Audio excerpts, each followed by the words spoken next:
The Hunchback IIC is a reworking of the venerable Star League era HBK-2, a basic design that has remained largely unchanged since its inception. Initial hardware assessments of this new version observed among the clan forces suggest that clan technicians incorporated into this machine more compact and technologically sophisticated components, allowing the installation of 2 rapid-fire autocannons rather than a single AC-20. The higher tech also allows room for the installation of jumpjets, which greatly enhance the Hunchback's effectiveness as an urban and woodland fighter. This version of the tried and true Hunchback is similar to its inner sphere counterpart in at least one respect. The mech is lightly armoured for a unit of its weight class.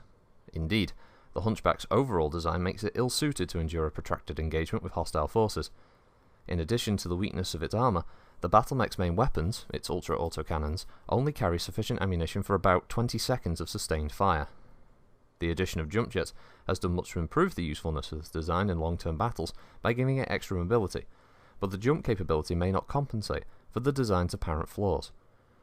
Even with the ability to jump out of weapons locks and crossfires, the Hunchback IIC remains only an average heavy weapons platform. Given the advanced materials and systems observed in other clan mechs, the question of why this design is still among their frontline units continues to provide a point of contentious debate. One school of thought holds that regardless of the rhetoric, the clans are human and therefore make mistakes. As with the CGR-1A1 Charger, the clan designers may have decided that overemphasizing one aspect of the battlement would give the unit an advantage.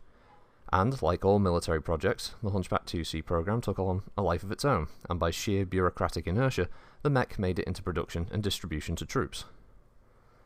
The other school of thought attempts to explain the Hunchback IIC's design by placing it in the context of the warrior caste culture. The clans practice the ultimate up or out personal policy.